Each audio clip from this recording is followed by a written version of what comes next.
One of the projects that I was in is this anthology, which was, it's called Yes Means Yes.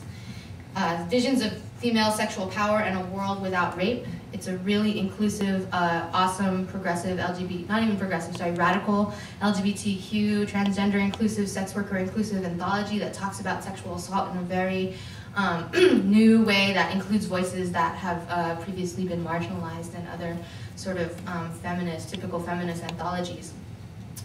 2009 was a really, really hard year for me. I actually was supposed to perform at MAX10 like 2 weeks ago, but I walked back to my car after my crappy $10 an hour job canvassing in front of grocery stores for the environment, and I saw that my car was gone.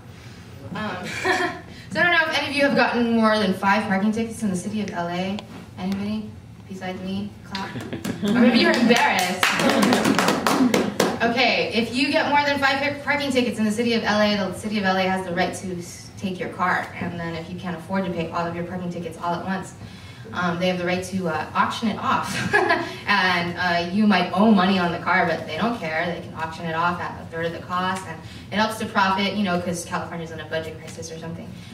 So that includes your own budget crisis. I like the word crisis because I was opting to buy groceries or put gas in my car, or, you know, pay the rent even though it was late, you know, on top of pay, you know, this exorbitant 300% tax that they put on these parking tickets, and so I had accumulated a lot.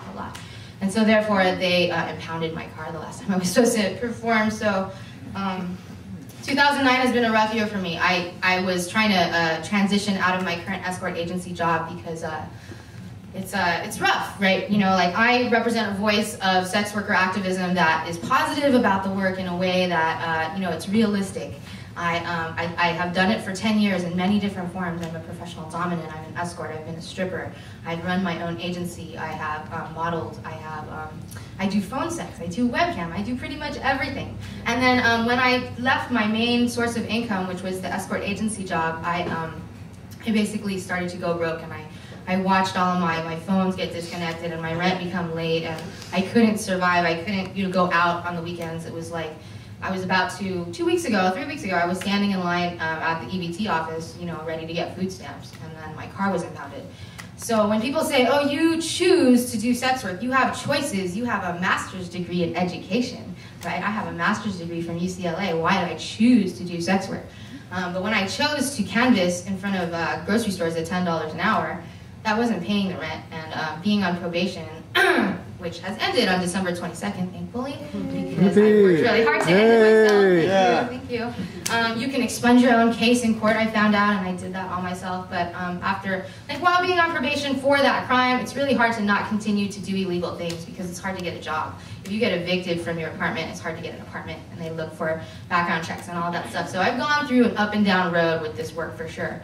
It's empowering in its own way. It's helped me to really come to terms with being a sexual assault survivor. I'm in this book talking about it. I'm going to read a little bit about it, but I just want you to know when I sing that blues song that it's inspired by this really rough year that I had. I bought this outfit with money that I made from sex work, but I didn't even have that money, you know, like just 3 weeks ago. Like telling myself, oh, I have to transition out of this work. I've got to do something else. I'm sure I'm supposed to be using my degree. I'm supposed to be doing something that's not sexual. It's pathetic for me to go to bars and look for guys and have them pay my rent and my bills, but there were no other choices necessarily. So all these choices that everybody thinks that I have or should have, they weren't apparent to me. The choices that I had was to not pick up my car and never have a car again.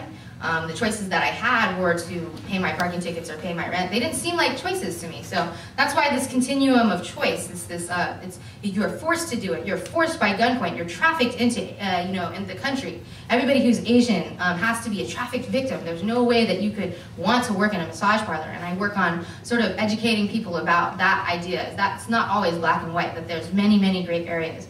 And I represent in a beautiful light as much as I possibly can that gray area, and hopefully that it will be a pink and purple and beautiful, you know, like that. It's like, it's a beautiful struggle, right? I represent a beautiful struggle.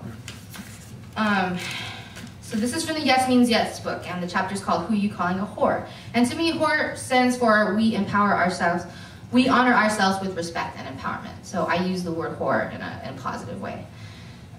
Being a survivor of sexual assault, I wanted to reenact being able to say no over and over again. And while you're a stripper, you get to do that several times in a night. I also think that in a way we have a soft sense of superiority in a strip club, that when you're dressed like a stripper, men don't talk to you unless they want a lap dance. The regulars, etc., who aren't there to whistle at you, they won't make comments. That was the first time in life that happened. Every day that it would happen, I would feel like, yeah, sexuality is powerful and you should shut up about it. This is the position you should be in. And experimenting with that superiority was really interesting for me, a good excuse in power.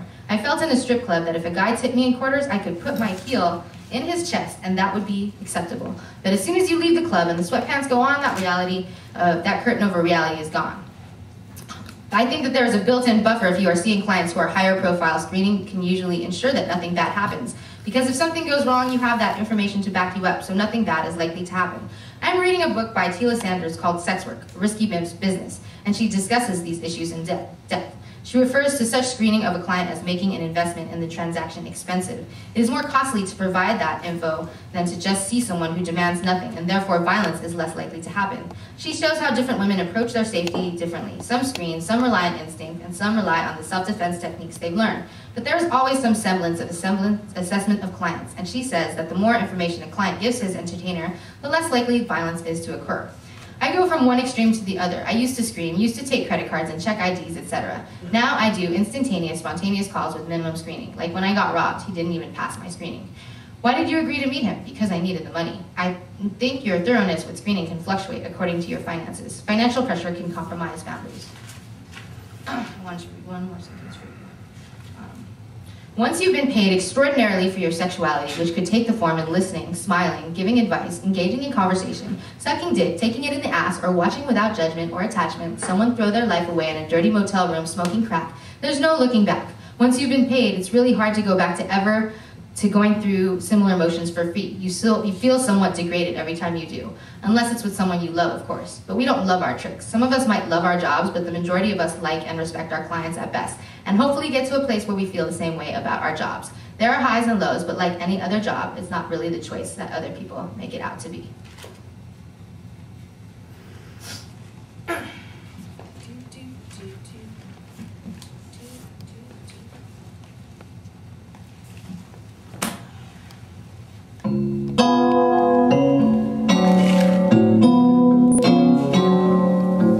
I'm feeling mighty lonesome, haven't slept a wink. I walk the floor and watch the door, and in between I drink black coffee. Love's a hand-me-down brew.